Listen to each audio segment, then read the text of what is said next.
जिंकण्याचा मोह नाही, हारण्याचे भय नाही. जिंकण्याचा मोह नाही, हारण्याचे भय नाही. स्वामी शक्ती. हाय हॅलो नमस्कार सर्वांना. श्री स्वामी समर्थ. तर आज श्रावणातला पहिला गुरुवार आणि मीही स्वामींचे गुरुवार केले आहेत. तर कालची दीपपूजा होती, ती म्हटलं स्वच्छ करून पूजा काढून घ्यावी. त्याच्यानंतर घर वगैरे स्वच्छ करून घेतलं, कारण मला मग गुरुवारची पूजा मांडणी करायची होती. घर वगैरे स्वच्छ झालं. त्याच्यानंतर नित्य देवपूजा आहे ती मी करून घेतली. पहिलं म्हटलं नित्य देवपूजा करून घेतली का मग आपल्याला निवांत पूजा मांडता येईल स्वामींची. म्हणून अशा प्रकारे मग माझी आजची देवपूजा झाली होती. कशी झाली आहे मला नक्की सांगा. त्याच्यानंतर मग मी स्वामींची पूजा मांडायला घेतली. पूजा मांडण्या अगोदर आपल्याला एक स्वस्तिक काढून घ्यायचं आहे कुंकू आणि त्याच्यावरती अक्षता, हळदी कुंकू व्हायचं आहे. त्याच्यानंतर चौरंग मांडायचा. चौरंगावरती पिवळे वस्त्र अंथरायचे. स्वामींची मूर्ती, फोटो स्वच्छ पुसून घ्यायचा आहे. पुसून घेतल्यानंतर स्वामींच्या मूर्तीवर, गणपती बाप्पांच्या मूर्तीवर अभिषेक करून घ्यायचा आहे.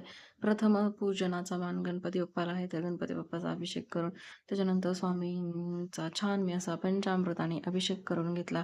फुलं वाहून घेतली, त्यांना गरम पाण्याने स्नान घालून घेतलं.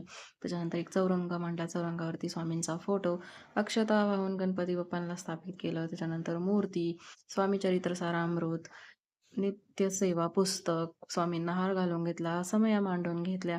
त्याच्यानंतर स्वामींनाही नात्तर लावलं, पिवळं वस्त्र घातलं. त्याच्यानंतर समया प्रज्वलित करून घेतल्या. स्वामींना हार, फुलं, अष्टगंध लावून घेतला छान असा. फोटोला पण लावून घेतला. त्याच्यानंतर स्वामींना एक नारळ अर्पण केला. मी कलश ठेवला नाही यावेळेस, फक्त नारळच ठेवला आहे.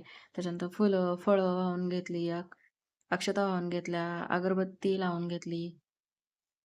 त्याच्यानंतर आज छान अशी चाफ्याची फुलं मिळाली होती. मग स्वामींना खूप चाफा आवडतो, सोनचाफा.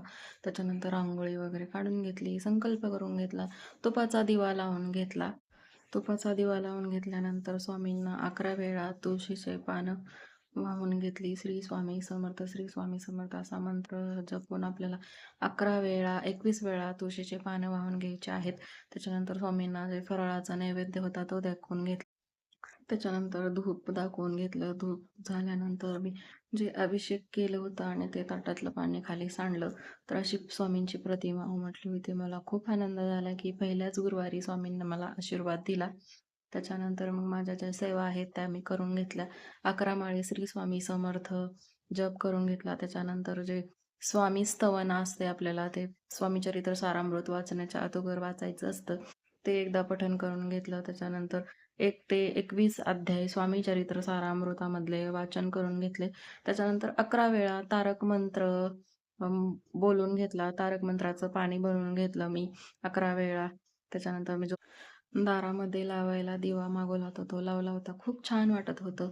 मग संध्याकाळी नैवेद्य आरती करायची होती. मग स्वामींना नैवेद्य बनवला होता. या स्वामी राजा बसा भोजनाला, हा पंचपक्वान नैवेद्य केला. पुरणाची पोळी तुम्हा आवडीची, लाडू करंजी असेही खाव्याची.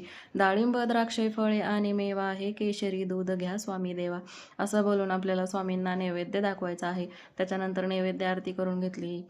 छान अशी मी आणि माझ्या मुलांनी आरती करून घेतली. स्वामींना छान असा नैवेद्य बनवला होता.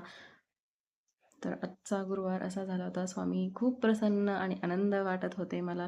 माझी पूजा त्यांनी स्वीकार केली. तर दुसऱ्या दिवशी मग आपल्याला फुलं, अक्षता व्हायच्या आहेत आणि पुनरागमनच बोलून आपल्याला ही पूजा काढून घ्यायची आहे. तर आजच्यासाठी एवढंच. बाय. श्री स्वामी समर्थ. सोबतीला नाही कुणी, सोबतीला माझे स्वामी. सोबतीला नाही कुणी, सोबतीला माझे स्वामी. उन्हामध्ये सावली स्वामी, दुःखामध्ये सुख हे